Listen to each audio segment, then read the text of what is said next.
So let's dissect the research paper titled Google File System. It's a really fascinating paper, one of the best papers I've ever read, to be honest. So let's start with this. What is a distributed file system? In simple words, it's a file system that is not present on a single machine. Instead, it is distributed across a set of machines, right? The way it is done is that you would not realize that, hey, the files are distributed across multiple machines. For you, it would be simple. Create a file, read a file, delete a file, update a file and whatnot. But behind the scenes, the system is taking care of distributing it. This way, you can have quote unquote infinitely scalable storage.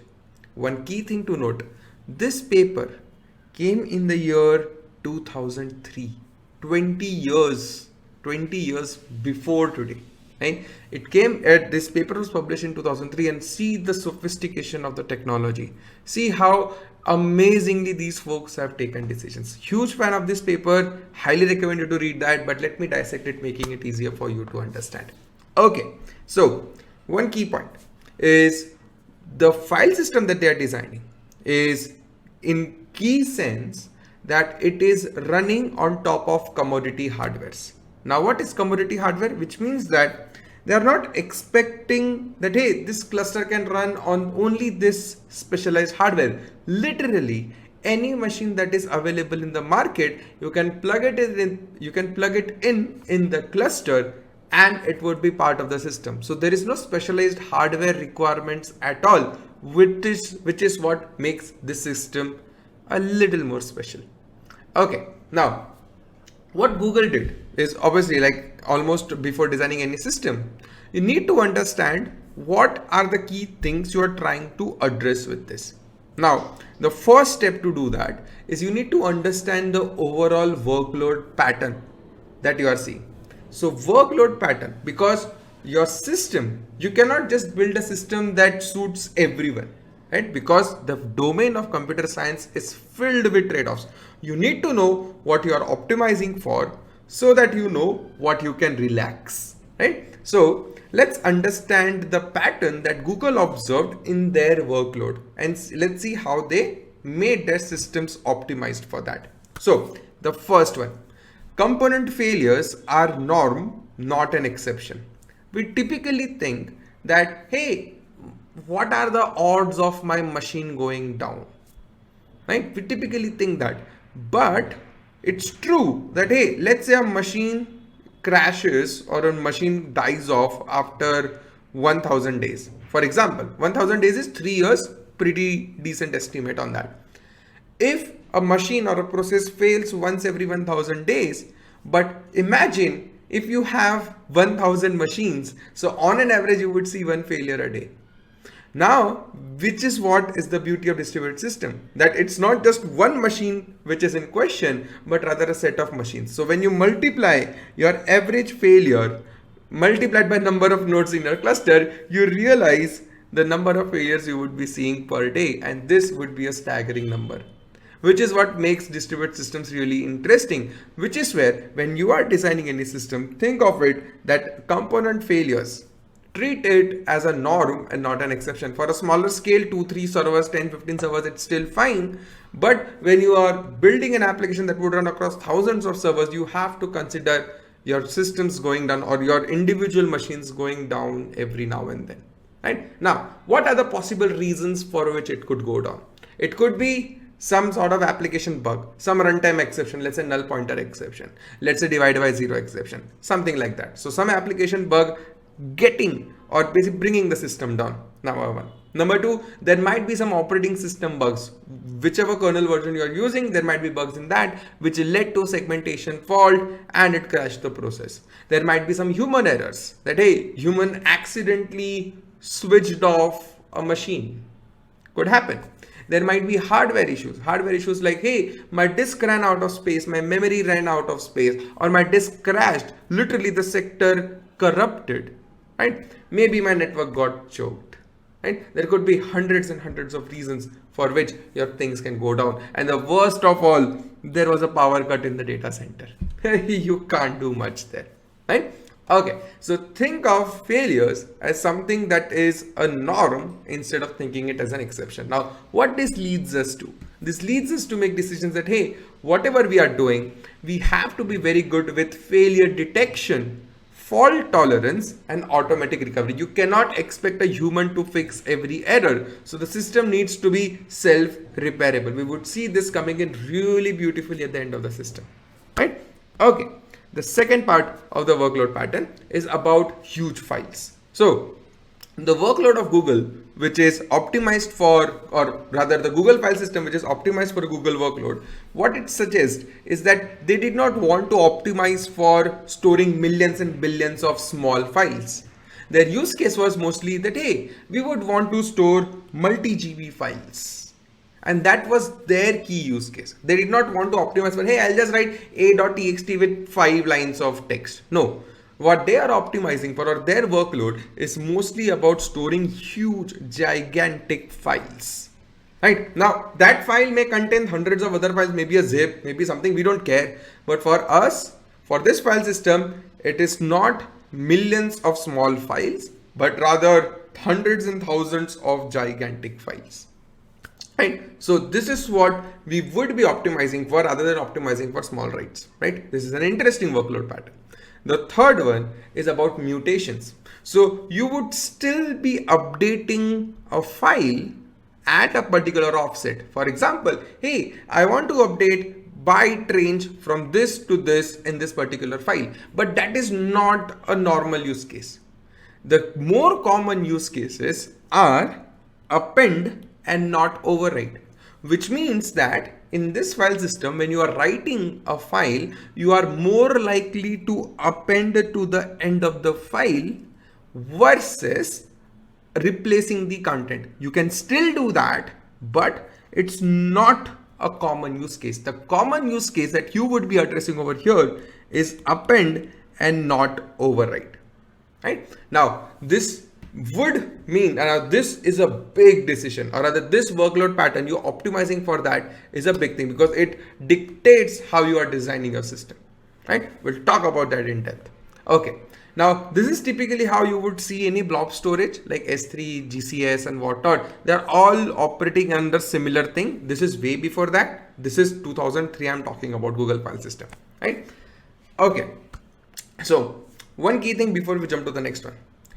Before you design any system, in general, before you design any system, it is really important to understand the access patterns that you would be supporting. Through this workload pattern, we saw how Google understood that, hey, this is the access pattern. This is how users are going to use the system. So let me optimize for the more common use cases and not just think, yeah, I want to build the best system ever.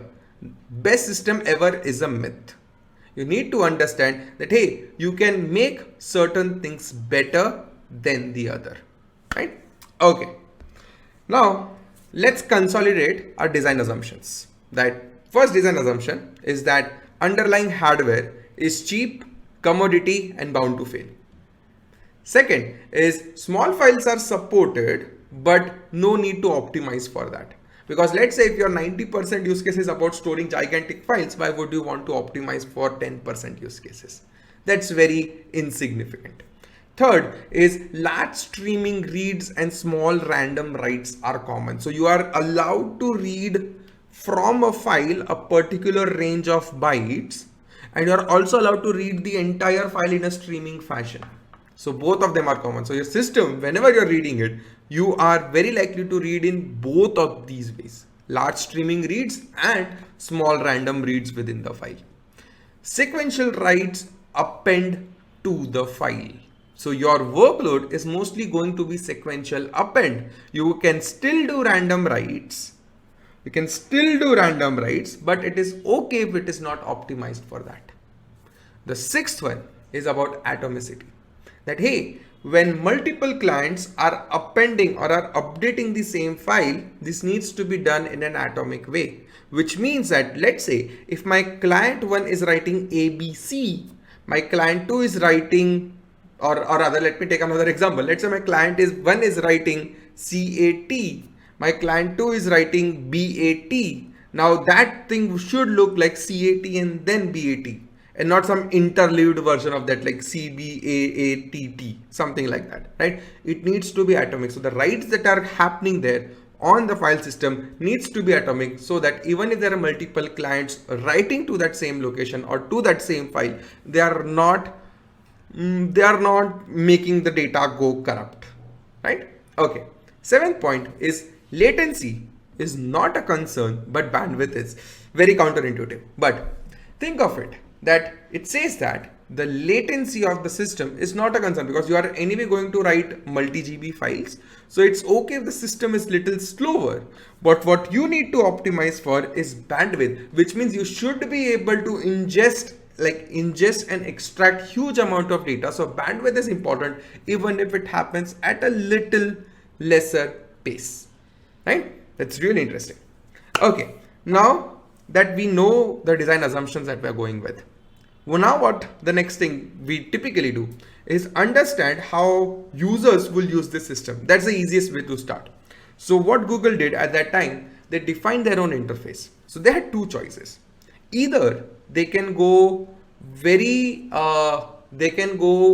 exactly POSIX compliant, or they can be POSIX-like interface. So for example, when you open a file, you basically, in your favorite programming language, you fire the command or you run the function open, right? Open, and then you pass the file name. Now that's a standard open function.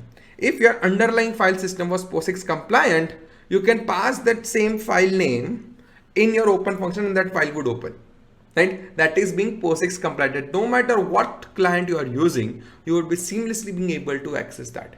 So what Google did, Google said, hey, instead of making things POSIX compliant, which might be a little too far, let's keep it simple. Let's still give users option to do same create, delete, open, read, close, and write operation. But instead of making it POSIX instead of making fully POSIX compliant, let's make it POSIX like. So there might still be a couple of parameters that you are passing in extra, but it would not be that any file library or any file client would be able to access that. You would still need a specialized Google file system client to talk to the Google file system, right? Which is pretty neat, pretty decent assumption to start with, right? Okay, let's move to the next one. Let's go deeper into the architecture. Now, this is where things would become interesting. Let's take it a little slow. First of all, if you think about it, the normal file operations that you would be doing will all be on huge, or like all files would be typically huge multi-GB files. Now, you have two options over here. Either you store this entire multi-GB file, this entire file on one machine as a single piece. Otherwise, you break it into chunks and distribute it, right? It does not mean that you can still not have a file on a single machine, but these are typically two ways to approach it. That, hey, storing that entire file together, or you break it into pieces. So let's start with storing that entire file together.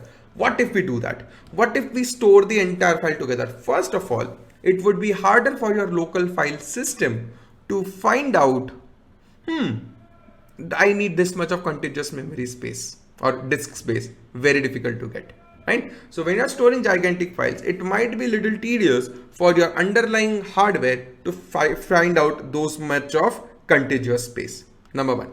Number two, what about resumable uploads? What about resumable downloads? Although there is no particular mention of that, but that is something that you need to consider, that, hey, are your uploads resumable or not? If you break it into chunks, that makes your life a little simpler. Let's see potential advantages of not storing the entire file together, instead storing it in chunking it and storing it. First thing is you can get parallelism. Now imagine if your file is broken into multiple chunks, you can write at multiple chunks within the same file parallelly. There is no contention for that. For example, if I have a huge file and there is one client who wants to write at the head of the file, one client who wants to write at the tail of the file, given that you are chunking and storing it across machines, you can do both of this in parallel. If it was one file, people contending for it, you would take lock at a file level. It would be a little difficult to implement that. So parallelism is a huge thing that you would get. Second is load balancing. So for example, within a file, if you have multiple chunks, some chunks are more likely to be read than other. It would make your life simple to just balance the load, take the chunk ownership, move it other, take other chunks, move it somewhere else and whatnot. Much simpler. Third is around fault tolerance. That hey, if a file is distributed across multiple machines, even if one of the machine goes down, it's fine. We'll touch upon replication on how they handle that. But even if the machine goes down, you are not losing the entire file. You're losing few chunks of it, right? So you still have partial fault tolerance there. And now they add replication to make it better. We'll talk about that in depth. The fourth one is about easy storage allocation, which is very important, that instead of your file system now having to find a 5 GB of contiguous space, if you're splitting it in chunks of, let's say 128 MB, it's very insignificant. You can very easily find 128 MB chunks spread across your file system versus finding a contiguous location, contiguous allocation of 5 GB file, right?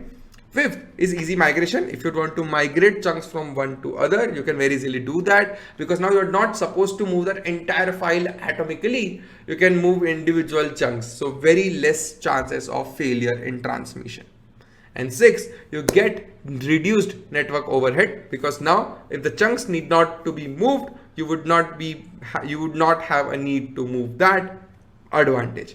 And seventh, you would have small metadata on master. We'll talk about that in some time. Okay, now that we know that when Google file system is storing a file, it is dividing the file into chunks and storing them. But where? We know in machines, but let's give those machines a name. Let's say those are chunk servers.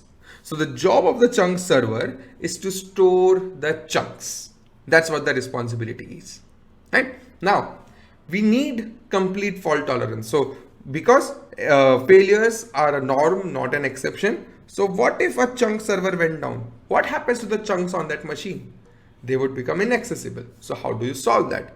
In order to solve that, to become fully fault tolerant, what GFS proposes a replication factor of 3, which means that by default, every single chunk will be replicated to a factor of 3, which means one chunk would have 2 more copies of that, and that would be distributed across. In the diagram that you see on the screen, it is, I've done with replication factor of 2 and not 3, because the diagram would have been much more complex. So here you see the red chunk is replicated on chunk server 1 and chunk server 2. Blue chunk is on chunk server 1 and chunk server 3, while yellow chunk is on chunk server 2 and chunk server 3. Now, in case any of the chunk server goes down, I'm still being able to access all the 3 chunks. Right? This is what is the importance of replication. So one way to achieve fault tolerance in case of data is always think about redundancy. This is where you make things redundant and get the most out of it. Right? Okay. Now that we decided that, hey, we would have replication factor, that hey, we would have chunk servers on which my chunks will be replicated and distributed. Now, if you think about it, the next logical step that you would need to know is how to decide which chunk lies on which server. There has to be someone who is taking care of it and who knows that, hey, blue chunk lies over chunk server 1 and chunk server 3. Who knows that? You need a brain. What is this brain? This brain is the master node. So apart from all the chunk servers that are storing the chunks information, we have a master node. This is typically how systems evolve, FYI, right? Okay, so sorry, master node is the node very similar to chunk server, but instead of storing the chunks, it holds the metadata. That's what its sole responsibility is. Master server or master node is not responsible to hold or serve any data. The data will always be directly served by the chunk servers. So the metadata, what it holds, so master needs to hold a lot of metadata. Like for example, it needs to know, hey, I have these many files. Hey, this file is broken in these chunks. Hey, these chunks are replicated by factor of 3. Hey, each replication is present on this chunk server, this chunk server, this chunk server. This meta information is held with master. So the metadata that master holds about every single file that you are storing is the name, the file size, the access control list, the chunk servers that are there, and which chunk is present on which chunk server. So for example, your chunk 1 is present on chunk server 2, 3 and 9, while chunk 2 is present on chunk server 1, 9 and 18. I'm just giving rough examples over here. So master's node or master node has the sole responsibility to keep track of all the chunks and their locations on individual chunk servers across all the files, along with file size, ACLs and basic information, right? So master node is typically taking care of everything metadata. That's its sole responsibility. Now, apart from storing this metadata, master node would also need to monitor the health, because someone has to know that, hey, my chunk server is down. How would you know that a chunk server is down? Someone has to send the heartbeat to see if this up or down and whatnot. So which is where what your master does is master periodically sends heartbeat and expects a response from the chunk server that would tell, hey, this chunk server is alive, this chunk server is alive. And in case it does not get a response from a particular chunk server, it would mark that particular chunk server as dead, update the metadata, so the next request that comes in does not go to that server. Right, so that it knows that, hey, if this chunk server is done, I have to do something with the chunks that are over here. We'll talk about that, right? But which is where another responsibility of the master node is to do health check across the chunk servers. So what it does, it sends periodic heartbeats, expects the response. If the chunk server is down, the master balances the chunks and moves them, or rather copies them to other servers. We'll go into that how it is actually done. But think of it that the blue chunk and the yellow chunk on the chunk server 2 were like, now that the chunk server 2 does not exist, so what would happen to this blue and the yellow chunk that you have? There is no way for master node to access it, but master would know that because chunk server went down, which chunk's replication factor is not meeting the criteria. For example, if you have the replication factor criteria of 2, which means that you need 2 instances of yellow chunk, but 1 is gone. So what master would do? Master would ask chunk server T to have 1 yellow. So it would ask chunk server 3 to copy this yellow chunk over here and ask chunk server 1 to copy blue from C3 to over here. This way, master would keep on coordinating and telling, hey, you copy this chunk from this chunk server, you copy this chunk from this chunk server. So the responsibility of the master is to ensure that the replication factor of n, 2 or 3 or 5, whichever you are asking, is maintained no matter what, right? Okay. Apart from this, master also maintains the ACLs for each files and namespaces. Basically, which client is allowed to access which file. You typically don't want everyone to be allowed to access every file. There might be some sensitive information to that. So any client which is accessing the file on the Google file system, there was ACLs, like access control list, for every single file, which tells it, hey, you can access this file. Hey, you cannot access this file. So it maintains that information with itself, right? Okay. Now the next step is about identifying. Like we wrote chunk 1 and chunk 2 and chunk 3, but you know, this shows us that there is a need for a identification of a chunk. How do you know that this is chunk 1 and this is chunk 2? Because there are hundreds and thousands of files that you're storing. So it's responsibility of the master to assign a 64-bit unique ID to each chunk across all the files, so that it's easier for master to identify, hey, this is the chunk whose replication factor is not met. So it would ask you go copy paste and whatnot. So master does that. Okay, this is broad responsibilities of master. We'll go into details while we design the reads and the write flows, but this is what you need to know about master to understand the next part. The next part is about understanding the request flow. Now, how would this request look like? Now we know that we have a client, a machine that needs to access this Google file system. Now, when it is accessing the Google file system, what it would have is, it would have a GFS client, because it's not POSIX compliant. So there would be a specific GFS client who knows what needs to do. So the typical idea, the high level idea that you need to know about this is that the GFS client will talk to master for metadata. That's it. Only for metadata you would be contacting the master. For the actual data, for the actual chunk, you would directly talk to the chunk server. You would never talk, it would never happen that a request is going master and master is talking to chunk server to get the data and send it back to the client. Your client will directly talk to the chunk server. This would reduce the amount of load happening on the master, while and also reduces the number of hops that your data needs to go through, which is where your client directly reads the data from the chunk server and writes the data to the chunk server. So in a gist, all the metadata operation go to the master, all the data operation go to the chunk server, right? Okay. Now let's see how the read request would look like. Now, read request is very simple in the sense that your application, which is your application, your client wants to read some data, some file from the Google file system, right? Now, it would have installed a GFS client to talk to. So it invokes the APIs of GFS client, not REST APIs, the function calls it would make. It would use GFS client library to talk to it, in which there would be functions. Now what it would do is that GFS client, you would make a call that, hey, open this file or read this file or something like that. Let's say now we are talking about read operation. You would say that, hey, read this byte offset or this byte range from this particular file. Now what would happen? The first step is that your client would know that, hey, what application is requesting is from this file, give me this offset for some reason, right? Now it's responsibility of the GFS client to convert this into file, chunk and offset.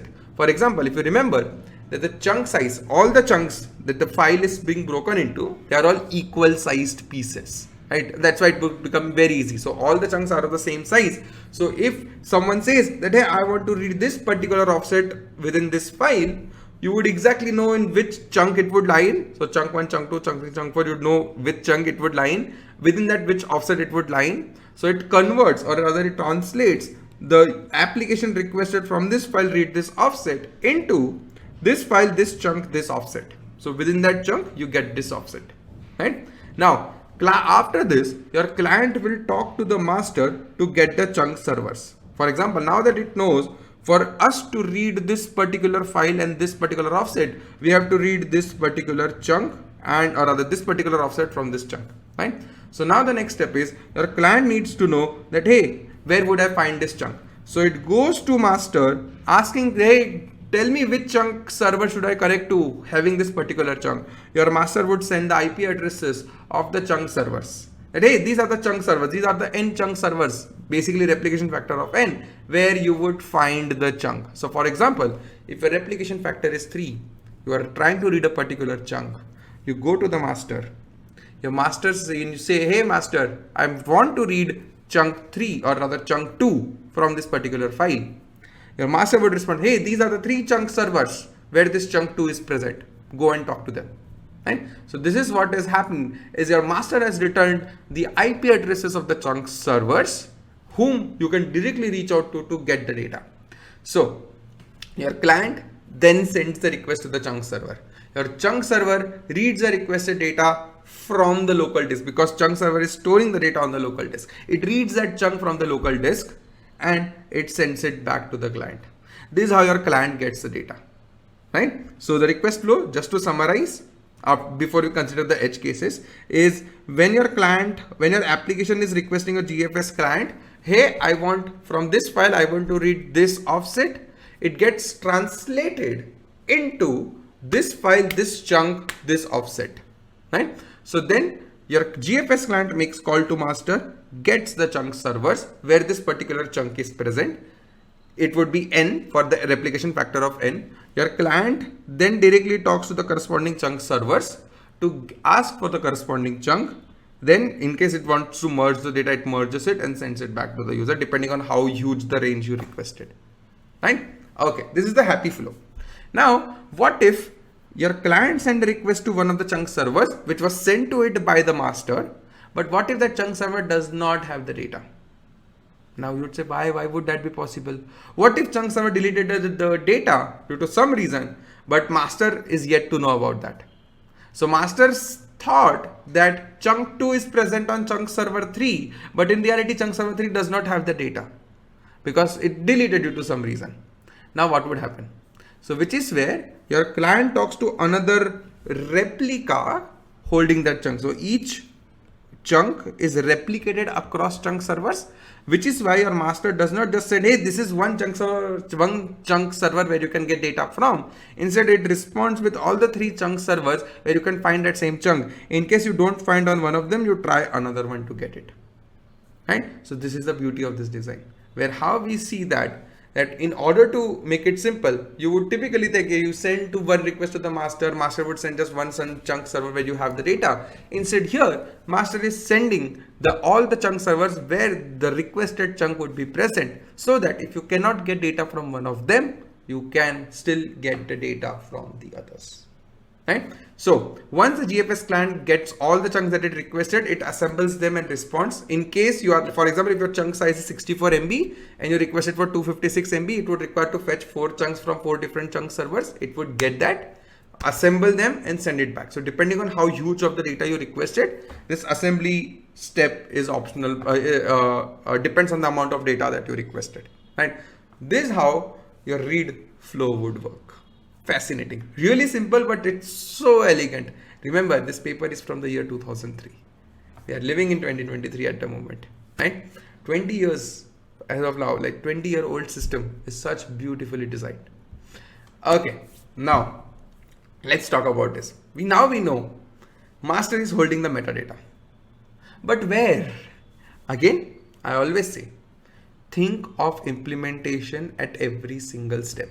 Instead of just saying that, hey, master holds the data, your next question should be, where is it holding the data? When you think of the implementation, you realize that, hey, it's not as easy of a system to build, right? Okay, those granular details make a lot of difference. This is very counterintuitive, so hear me out very well. So where and how does the master store the metadata? You would think, master stores the metadata. Let's use a DB to do that. We cannot use a DB. We are the file storage. So what it does is, hey, where do we store it? We say, hey, let's store it on the disk. How would you query it? That would be slower. This is fascinating. What it does is, master node stores all the metadata in memory. It does not store it on the disk. It loads all the metadata in memory. For example, what you need to store is, you need to store that for this file, this is the size, this is the last modified at, these are the chunks in the file, and who can read it, the ACL information of that, right? This information for every single file present in this GFS cluster is stored in memory of the master. You'll think, oh, that's huge amount of data. First of all, think of it. You will have multiple GFS clusters. This is just one GFS cluster we are talking about, right? It's just one GFS cluster.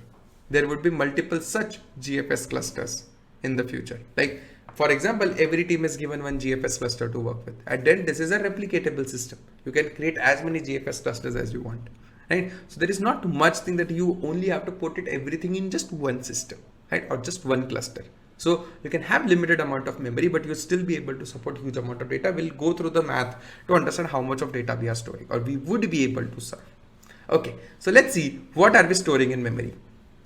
In the memory, what we are storing is, we are storing the chunk namespaces, basically the file paths that we talk about, and the chunk mapping. That, hey, this chunk namespace or this file contains chunk 1, chunk 2, chunk 3. That mapping is stored over there, right? It also holds the location of each of the chunks replica, because a chunk is replicated with a replication factor of 3 by default.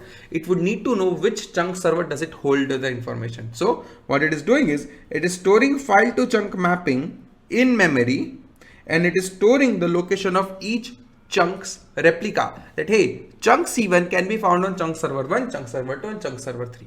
It holds that information, right? Okay, now out of these two information, one very interesting design decision that it took is that it stores this file to chunk mapping also on the disk in an append only operation log file, which means that whenever a file is added, updated, the chunk information gets updated. For example, chunk information is in file contains chunk C1, C2, C3, which might be present across 3 or 4 or 5 different servers, right? But the thing is, in case tomorrow we add a new thing or we update a new thing, this number of chunks of a file changes, this information, the file to chunk mapping, is also flushed onto the disk. So this metadata is flushed. But where does each chunk lie? That is not flushed onto the disk. It's very counterintuitive, but it's very neat, right? Trust me with that. So just to reiterate so that everyone's on the same page, the file to chunk mapping, that this file contains these 3 or 4 chunks, is also flushed onto the disk so that the in-memory structure can be recreated. But where each chunk lies, it does not store that. So I can store that file has C1, C2, C3. C1 has 2 or 3 copies distributed across machines. C2 has 2 or 3 copies distributed across machines. C3 has 2 or 3 copies distributed. It does not store that on the disk. So what it stores file A contains chunk C1, C2, C3, but it does not store on the disk that hey, this chunk is present on chunk server 1, chunk server 8 and chunk server 9. Right? This is just stored in memory. Now let's think, why are we doing this? You'll see the beauty of this design. Okay. So now what is happening is the master node still needs the information that where each replica of a chunk is present. So what it does, the heartbeat that you remember, where master is sending periodic heartbeats, in the heartbeat response, just chunk server responds that, hey, I own this chunk, or I have these chunks on my machine, and it sends it in the response of the heartbeat. So every time master sends the heartbeat to the chunk server responds back along with some other metadata. It responds back the chunk that it currently holds on the disk. It does not mean it owns them, it holds it on the disk. So in case master you want them, I have it. So master fetches this information from the chunk server periodically through the heartbeat, or whenever a chunk server joins the system, or whenever a master boots up. 3 times where your master can get it. So during periodic heartbeats, or whenever a new chunk server joins the cluster, or whenever a master is booted up, because when master is booted up, this data would not be there because it is only stored in memory, not on the disk. So master would not know when master just boots up. If the process restarts, your master would not know where each chunk is lying. It would still know where all the, which all chunks are part of which all files, but it would not know where each chunk lies. So what it would do is it would get it from all the chunk servers that exist. Whenever a new chunk server joins the cluster, it would get that information, and periodically through the heartbeat, it would get the information. It would hold all of that in memory. Such a brilliant thing. Okay, now let's go deeper into that. So why are we doing it? Why did Google take this such an important call to not store the location of chunks replica? You think this is so counterintuitive, but there is a very sensible reason behind it. And the reason is that given that the chunk server has the final word in saying that if it has the chunk or not, it becomes futile if master also stores that same information on the disk. Because now what would happen? Let's say your master was storing this information on the disk. Suppose that, hey, this chunk C1 is present on server 1, server 2, server 3. What if someone deleted a chunk from server 2, that same chunk from server 2? Now what would happen? Your master thinks it is on server 2. It would respond and it would respond to the client, hey, go to server 2 and check it. But server 2 does not have it. So at the end, the chunk servers are the one who have the final say in suggesting that, hey, do I have this chunk or not? So instead of having to keep a consistent view across your master and the chunk server, it is very much better if your chunk server periodically tells master via that heartbeat that we spoke about that, hey, these are the chunks that I have. This means your master does not have to necessarily maintain the state and see, oh, if chunk got deleted, master needs to know about it, and no complications at all. They have made this system utterly simple. That's the beauty of it, which is what I loved about this, that, hey, a lot of things that we consider as a norm, they grabbed it all, mushed it all, threw it out of the window. That's the beauty of it. Okay, now let's do some math. The entire metadata, we are saying that your master holds the entire metadata in memory. Is it possible for the master to hold entire metadata in memory? Let's see what would happen. So the chunk size is 64 MB. Each chunk is 64 MB. Now the chunk of 64 MB requires roughly 64 bytes of metadata in which you are storing the file path, the size, the last modified IAT, the chunks at which the chunk servers at which they are the chunks that are there, and the chunk servers where each chunk is present, and the ACL about it. So on an average, for each of the entry, each of the chunk, it would require 64 MB of metadata. Roughly, this is what the paper quotes, right? Sorry, 64 bytes of metadata, not MB, 64 bytes of metadata. So 64 MB chunk requires 64 bytes of data, which means if I have 1 GB of metadata, 1 GB of metadata, the amount of data that I could represent by 1 GB of metadata is equal to 10⁶ GB. 10⁶ GB is 1000 TB, which is 1 petabyte. So with 1 GB of metadata, you can support a cluster that could store the files that are a total file size of 1 petabyte. Gigantic, right? It's just 1 GB of metadata and you're able to support 1 petabyte of files. That's the beauty of this. You do a bit of number crunching and you realize storing in memory is not that worse of an option. And this shows that the 7th standard mathematics shows that it is not difficult. That if you just crunch these numbers, you realize that because each chunk is 64 MB and it requires 64 bytes of metadata. So if I have 1 GB of metadata, I can store 1 petabyte of file on my cluster. The metadata of 1 petabyte files on my cluster. That's huge, right? Now, this is really important, right? But if you think about it, the file path itself seems long enough.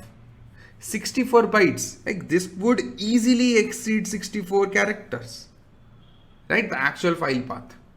Then how is it able to store 64 bytes, like the entire metadata of a particular chunk in 64 bytes?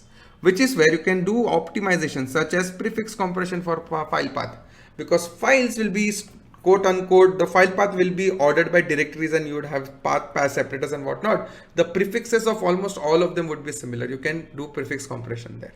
This way you can reduce the amount of storage. That's why it fits within 64 bytes. Always remember this. These optimizations are quite handy, right? Okay. Now we know why master node is able to hold all the metadata in memory while still the cluster being able to support petabytes of files, right? Or rather petabytes of chunks to hold.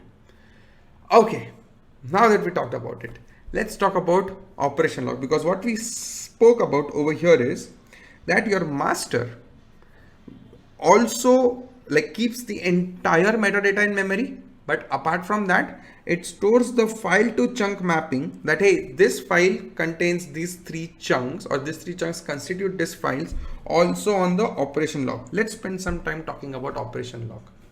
Now, what is operation log? Operation log is an append only file which basically contains all the operations that have been made on the file system, on the Google file system. So all the updates to the Google file system are applied to this log file. Now, it's a very good strategy. It's a very common practice per se, where you always update the log file first with the operation and then make an update in memory. Because here what is there is you have an in-memory metadata and you also have an operation log file persisted onto the disk. So what you typically do is before you update it in memory, let's say you chunks, whatever you want to do, you did with that. But before updating the memory, you are flushing the update on the disk in the operation log.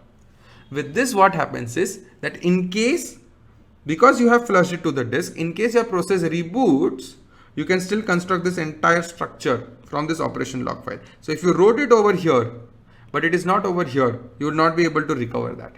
In order to handle that, what you do is you typically write onto the disk first and then you update in memory metadata. So you do this in order to better your recovery, which is what we spoke about. And apart from that, you can get a logical timeline of all the updates that, hey, this is the order of updates in which happened on my Google file system, right? You get both the benefits of that. Okay. Now, if you look carefully, operation log is an important file. It's not just, it's a log file, I can delete it. Because what it contains a very critical information that, hey, this file has these 3 or n chunks. Now, which means that if you are not storing it, what if the master node that you have that is holding this append only file, what if this node crashes and this log is not available? Then what would you do? Which is where you have to think of fault tolerance. What you are doing is you can have a dedicated group of machines. Either you pick from the chunk servers or have separate machines, call it log server. The job is that the operation file, the operation log file present on the master is replicated on other log servers periodically. May not be instantaneous, but periodically you are doing that, right? So here what would happen is your master, instead of you'd say, oh no, but every update now has to go over the network. No, you are not doing that. What you are doing is master periodically takes the snapshot of or takes a checkpoint of the entire oplog file and flushes it to the disk, or rather creates a snapshot out of it. Rather, both are on the disk, but it creates a snapshot out of it, and that checkpoint, that snapshot is a B+ tree where it would contain that entire information about the namespace and all, and then it would be sending it to other log servers for replication.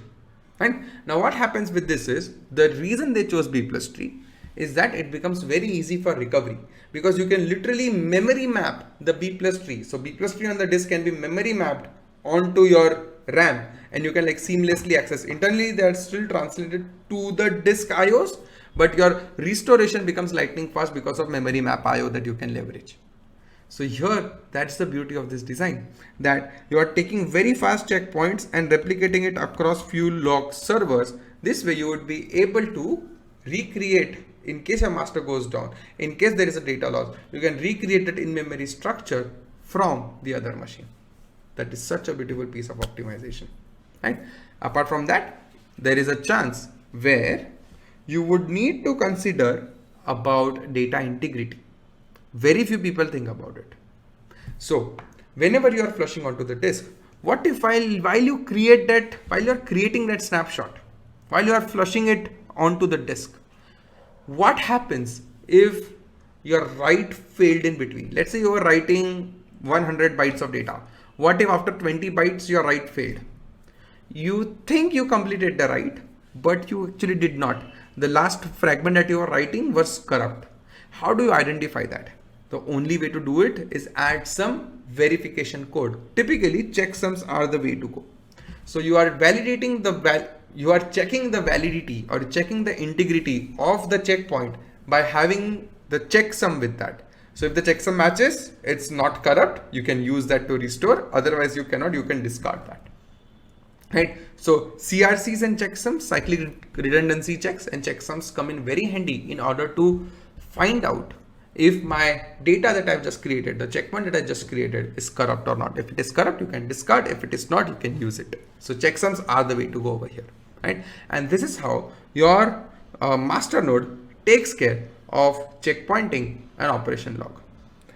Nice, right? Okay, now the next part. The next part is about how writes would happen. We spoke about reads, we spoke about the read flow. Let's spend some time talking about the write flow of the system. So we know that whenever client wants to talk to the GFS cluster, it gets the metadata from the master, and then it directly talks to the chunk server to read or write the data, right? Now, the writing does not go through the master. It always goes through it always directly, like the client directly talks to the chunk server to write it. So when your client is writing or is initiating the write to the chunk server, your chunk server does not directly write it to the disk. Now things starts to become a little complex. Bear with me. So when a chunk server gets a write from the master, your chunk server does not immediately write it to the disk. Instead, it writes it to an in-memory buffer, an LRU buffer. We'll talk about it. We'll talk about what this LRU buffer would do. So the 64 MB chunk that your client requested to write to this chunk server, that entire 64 MB is not written to the disk immediately. It is written to an in-memory buffer. Now, why are we doing that? Let's talk about it. This is a pretty neat optimization. So when a chunk server receives the write, a write, it is never immediately applied to the disk. The write or the mutation is buffered in an LRU buffer. Now, what we need over here is, first of all, your client is not writing to one chunk server. For example, let's say we have a replication factor of 3, right? Given that we have a replication factor of 3, the chunk needs to be written to 3 different nodes, 3 different chunk servers, correct? Now, when the write request came in, we went to the master. Master gave us 3 chunk servers where we need to write this chunk to. We got this 3 chunk servers IP address. Now we would write to all the 3 chunks. My client would write to all the 3 chunk servers. Now what would happen? The write can go in any order. But what you need to mention or what you need to maintain is a global order of mutations. Otherwise, how would you know which one came first, which one came second? Because your client is writing to all the chunk servers that are there. All the chunk servers that are responsible. If you have replication factor of 3, your clients would write to 3 chunk servers. Right? But now there are other clients that are also sending writes to that. Now, for example, if for the same chunk, I got multiple writes in both, so 2 clients initiated write for the same chunk, and it would have the same 3 chunk servers. Now, what you need to ensure is that no matter what happens, you'd see the same global order of mutation. This is the problem, because for example, chunk server 1, chunk server 2, chunk server 3, you wrote it in this order: chunk server 1, chunk server 2, chunk server 3. Your second client is writing in order chunk server 2, chunk server 3, and chunk server 1. Now what would happen? Which mutation would you apply first? Which mutation would you apply second? Because mutation could be anything, right? You are appending something, you are updating something. How do you know what is the correct order? You don't want your data to go in an inconsistent state. So there has to be a need for a global order. How do you ensure that? Which is where you introduce a concept of a primary replica. This is what would maintain the global order. So let me reiterate. The client, when it wants to write a chunk or do an update to a chunk, it would do it on all the 3 replicas. Chunk server 1, chunk, if I'm assuming my replication factor is 3, it would write it at all the 3 replicas. Now you need to ensure that across all the servers, you see the same global mutation order. Why? Because you need that. Otherwise, some chunk server would have updates like V2 while other servers are on V1. You don't want that because someone would be overriding some other thing, right? You want a global mutation order there. So what do? Which is where you assign a replica as a primary replica for a chunk. So for each chunk, you have 3 replicas where replication factor of 3. But out of those 3 replicas, there is 1 replica which is a primary replica. And the order in which that replica sees is the global order. Now let's see how this pans out. Very beautiful concept. So then we'll also go into detail that how a replica becomes a primary replica. Give me some time. Okay, so now what we are doing over here is that there is a 1 chunk server which becomes primary replica, and this is all for a chunk, right? So what I could have is, let's say this is the distribution. I have 7 chunk servers, CS1 to CS7, and I have this yellow chunk on C1, C3 and C6. But C6 is the primary chunk replica for the yellow chunk. Similarly, I have green one on C1, C6 and C7. But CS1 is the primary replica for the green chunk, and so on and so forth. Right? So 1 chunk server can be primary replica for multiple chunks as well. Right? But the idea is you need to have a primary chunk replica. Now what happens? This primary chunk replica is very important because whenever a primary chunk replica receives a mutation from the client, this is different from the master. A master is different, primary replica is different. When a client writes to the replica and when the write comes to the primary replica, what it does is it assigns a sequential number to the incoming mutation. which is atomically incremented 1, 2, 3, 4, 5, 6, 7, 8, 9, 10. This sequence is the one that determines the mutation order, and which is why you see why are we buffering it in memory? Because of this, because other clients or other replicas, secondary replicas. So if I have a replication factor of 3, one is the primary replica while other chunk servers are secondary replica. So what you are doing is when the write for the yellow chunk comes to C6, it would buffer it in memory buffer and assign it a sequential number, a sequential integer 1, 2, 3, 4, 5, 6 and so on and so forth, right? Now, once that is done, it would inform the secondary replicas, means CS3 and CS1, that hey, this is the order in which we would be applying. So then what they do is now that CS1, the CS6 has assigned numbers to that, it tells CS3 and CS1 about the order and they apply it on their disk. So which is why we are not immediately writing it to the disk, we are buffering it in memory. We are buffering it in memory, and then when my secondary replica gets from the primary replica that hey, go write it, that's when, or they go write it and this is the order, it applies those changes in that order on the disk.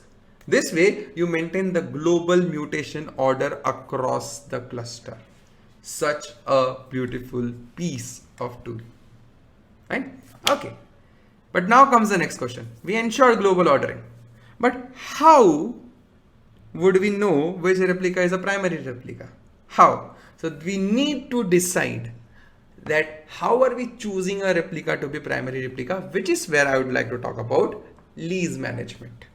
So what you are doing is you would assign for a particular chunk a lease to a particular chunk server, and whoever has the lease becomes the primary replica, right? Okay, now let's talk about it. So we know that each chunk is replicated across multiple chunk servers, let's say with a replication factor of 3. When the write is initiated, to which replica does it go? So first thing, you may think I want to send it to all of them. You pick one at random, but you typically want to write, your client wants to write to all of them. So your client is writing the chunk to all the chunk servers which should own it. And how it is getting the IP address of the chunk servers which should own this chunk? From the master, right? So now what master does? Master node, right? Master node grants, this master node grants lease for a particular chunk to a particular chunk server. Your master maintains this state that for this file, these are the chunks. For each of this chunk, this is the replication factor. Or if the replication factor is 3, it would hold the IP address of the 3 chunk servers where this would be replicated to. Out of this 3, one of them, or this is the one which is the primary replica, or it holds the lease. So all the writes for a chunk, when it hits the primary, the changes are picked by others in order eventually, right? And classic case, right? So the writes, in whichever order primary is getting the writes, it would tell the same order to the secondary that hey, now you go and write it in this order onto the disk. This way you are maintaining the global order. But now the lease can expire, but primary can continue to extend the lease. For example, when your master says that hey, chunk server 2 has the lease for the yellow chunk, so this would have a TTL. After some time, this lease would expire and master would assign lease to some other server. Let's say now chunk server 1 becomes the owner for this particular chunk. Now the thing is that a primary, if let's say CS2 is the primary, it can continue to extend the lease. Makes it very simple, right? But in case you need TTL, because in case this is down, your master needs to assign this lease to some other server. It would do that, right? Okay, and where is this done? Heartbeat messages, which is why heartbeat is very essential over here. Every single one of this communication is happening over the heartbeat, right? Okay, now what about the updates? And which is why you see the updates were happening on the chunk server in memory. Primary replica tells all the secondary replica, hey, this is the order in which we will apply, and in that order it gets applied on the disk data of those individual chunk servers. You maintain the global mutation order. So now that we have all the pieces, let's talk about the flow of the write request. Now bear with me. what would happen when someone wants to write. Now this is what is happening. So the client sends the write through the GFS client library that you have. So this is your application server in which you have added a client library, GFS client, because you do not have POSIX compliant. So write a GFS client and it talks to the entire GFS cluster. It knows the master, it knows the chunk servers and all. It does that now. So your client sends the write through the GFS client. Your GFS client splits the write into chunks, the translation that we talk about, that hey, I want to write in this file at this offset. It gets converted into, because I have equal chunked files or chunks are of equal pieces or equal sizes of 64 MB. I can translate it into multiple writes that hey, I want to write it to this chunk, this offset, this chunk, this offset, this chunk, this offset. So it does that. And then what GFS client does, it breaks it into chunks, it breaks it into multiple requests and now talks to the master to tell, hey, I want to write it to this particular chunk at this offset. Give me the chunk servers for this. Your master would tell or would respond with 3 chunk servers that would own this particular chunk. Out of that, it would tell that, hey, this is the primary replica, these are secondary replicas. Master in the process would also assign the 64-bit ID to each chunk, right? Think of it. Master is just giving this information. Master has not yet updated its local store. It is just telling the location of the chunk servers where a particular chunk would be present or would be stored. Along with that, which one of them is primary, and it assigns IDs to individual chunks, a unique 64-bit IDs. Now, what would happen? The client would cache the location for some time for performance optimization, but for just some time. Your GFS client writes the chunk to replicas, primary and secondary. Order does not matter. Whichever order it needs to write, it can write it there. Right? Now, the primary replica and the secondary replica. So when the chunk server gets the writes, it would not directly flush it to the disk. Your chunk servers are holding the holding the buffer in memory, right? In the LRU buffer that you have, it is holding them in memory, right? All the chunk servers are holding them in a memory. Now your client waits for it to receive acknowledgement from servers that, hey, we have updated it in memory. Your client waits to receive acknowledgement from all the replicas. So for a particular chunk, if my replication factor is 3, it would go to all the 3 chunk servers and would wait until your chunk server says, we have hold it in memory. Done, right? After which, what happens is, once your client receives the acknowledgement from the majority, I think it should be all, not even majority, but you cannot permanently wait for that. So you at least wait for the majority.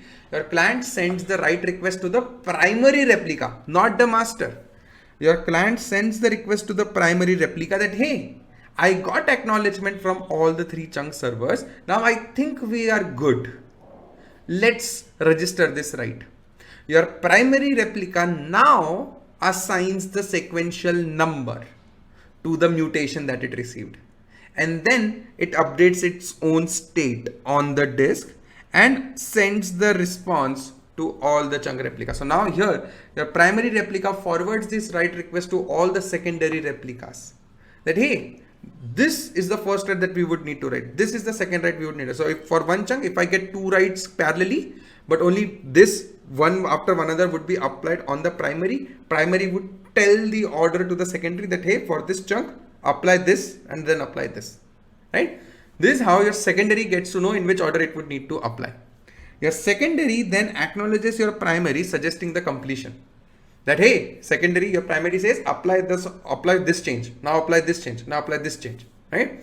Then your secondary says, yeah, I'm done. Once your primary receives a confirmation from all the secondary about flushing the changes to the disk, your primary replica now tells the master that, hey, this is the mutation. This is the mutation, and your master updates its own data in the operation log and then updates its in-memory metadata. This is how the write happens. So your request came to all the chunk servers. Your primary replica got responses from the secondary replicas that all the writes are now flushed to the disk. Now your primary replica is now talking to the master saying that, hey, all the states have been updated. Hey master, this is the write that I want you to register. Master gets that right, that this was a mutation on this chunk at this location, this is the version number, and it updates it in its operation log. And then it says, hey, I have updated in my operation log. And now the primary replica tells the client, not the master, because there is no established connection between client and the master, because this request was sent from whom? Client to primary replica. Correct? Or client to all the replicas, but out of that, primary is the one that has not responded until all of this has happened. So request from your client. So let me reiterate.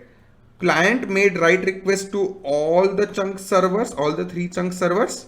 It got response from N. It waits for the response from the primary replica. Once it got that, so which is where this connection is still open. Once all of the thing that we just discussed is done, your primary replica responds to the client saying write is complete. This is how expensive the write operation is. But you think it looks very expensive. It's not that much. If you implement, you would realize that it happens at a very brisk pace. Because latency is not important. Here we see the number of writes that are happening, the number of calls that are happening. You see how slow the system would be. Think about it. Latency is not important. Bandwidth is. Right? The ingestion rate is, the output rate is. So here, there are a lot of things that could fail. Right? But if you look carefully, most of the errors are retriable. And you can just keep on retrying after some time. After a few times, you mark it as failed and whatnot. But in most cases, most of these errors are retriable. Makes our system much simpler to build. Pretty fascinating, right? Okay. Now we understand how the reads happen. Now we understand how the writes happen. We understand lease management and all. Now let's talk about chunk distribution. Because now, up until now, we were just saying that hey, chunks are distributed across the cluster. But there has to be an order to this chaos. You cannot just have any random order there, right? How do you decide? How does a master node decide that this data or this chunk should be replicated on this chunk servers? How does it know that? So the global idea behind this is that the chunks are replicated and distributed across the cluster such that you get maximum data reliability, because that's very important. So if a node goes down, you should still be able to serve it. So if a rack on a data center goes down, you should still be able to serve it. So you're trying to widespread your chunks across machines such that you are not affected by any outages happening ever. So you are improving your data reliability. Second, you want to maximize the network bandwidth utilization. Like for example, if a lot of heavy things are there on just one node, it would choke up that. If you distribute it widely, you would be leveraging network bandwidth across the system. So that's what you are trying to leverage, maximum network bandwidth usage. Right? So hence, when the chunks are spread across the system, they are spread across multiple racks. The chunks are spread across multiple racks. This way you utilize the rack's bandwidth, number one. You have fault tolerance across racks. So in case if one of the rack goes down, you still have other rack to serve the data. And you have almost equal disk utilization across the cluster. Right? Okay. But how? It's easy to say, but how does this replication actually happen? So when is a chunk replicated? So when a chunk is created, it is replicated. For example, we saw in the right, your client is writing to 3 chunk servers. That is where it is replicated. You're writing at 3 different places. And second is if a chunk server goes down, let's say I have a replication factor of 3, and if one chunk server goes down, so for the chunks that are part of that chunk server, now there are only 2 of them across the cluster. So what your master does is when a chunk's replication factor goes below when a chunk's replica goes below the replication factor, your master tells the chunk server to copy from a replica. For example, here, in case your chunk server 2 goes down, let's say you have 3 servers, if case your chunk server 2 goes down, what it would do, your master would say, hey, copy, like it would ask chunk server 3 to copy the yellow chunk from chunk server 1. Because it's a responsibility of the master node to ensure that there are n replicas of every chunk no matter what.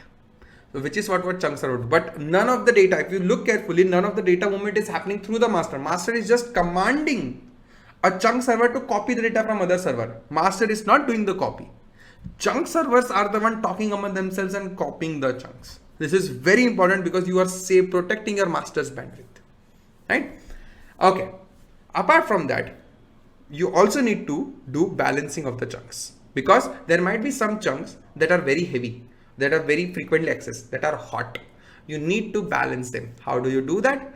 Your master typically monitors the amount of requests each chunk is receiving, because all the requests typically goes through the master first, so that master sends in the response, these are the chunk servers to talk to. So master knows which chunks are hot and which chunks are not. So master can keep instructing the chunk servers and keep on rebalancing the chunks between them.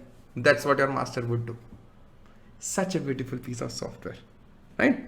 Okay, this is how your chunk distribution would happen.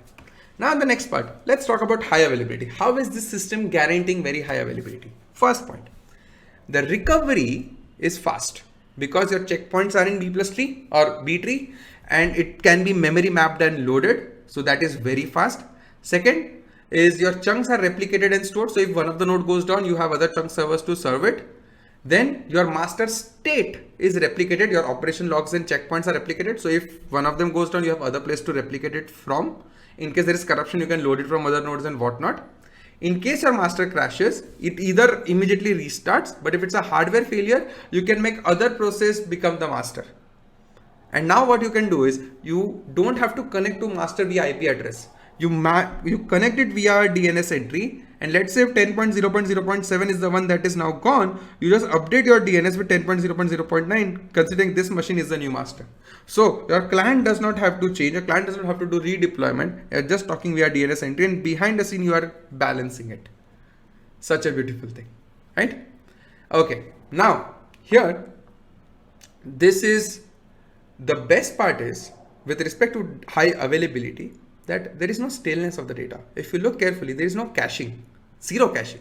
Whoever needs the data, whoever needs to read the chunk, they're directly going to the chunk server and reading it, which means that you are not serving stale data ever. You are literally serving it, the hot, fresh data that is there on the chunk server from the disk, read it and send it.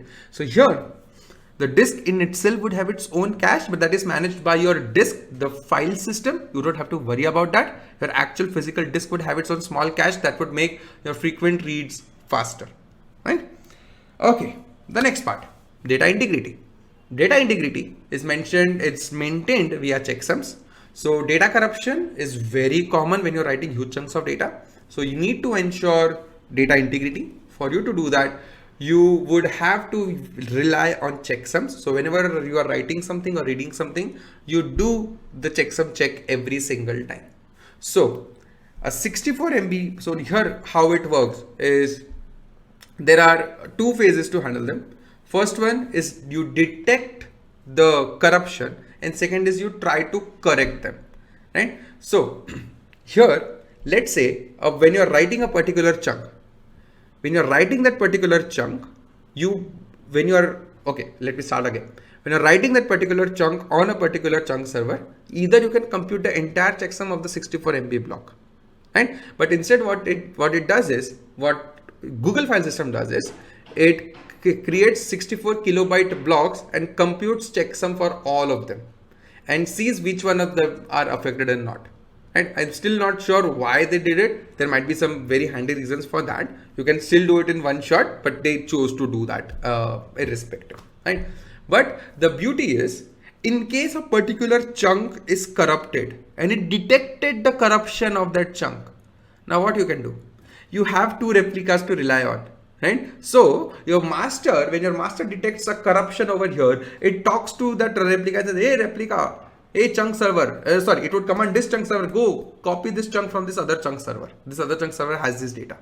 So this chunk server will go to that other chunk server to copy the data. So whenever master detects, and this is how it detects the corruption using checksums, as soon as it detects the corruption using the checksum, it would ask the chunk server to copy this replica, this chunk replica from other chunk servers, and it would do that. Your system is automatically healing. That's the beauty of this. And the final point is hotspots. How do you handle them? Hotspots are very common. Very, very, very, very common. Like for example, if a chunk is hot, a lot of requests for that comes to that one node. You don't want that node to become hot or crash and whatnot. So how do you resolve it? Super simple. increase the number of replica for that particular chunk. So instead of having that chunk with the replication factor of 3, increase the replica to be 5. So when your chunk is hot, you remember the read flow. Read goes to the master, master sends the IP address of the chunk server that holds the data. Instead of 3, now you get 5. You're balancing the load between them. You're minimizing the reads. Now the load gets balanced very evenly. So one of the ways to handle hot spots or hot chunks over here is that you increase the replication factor. Such a simple hack to such a critical problem, right? And this is what this is how Google file system has built a distributed file system. These are the internal workings of it.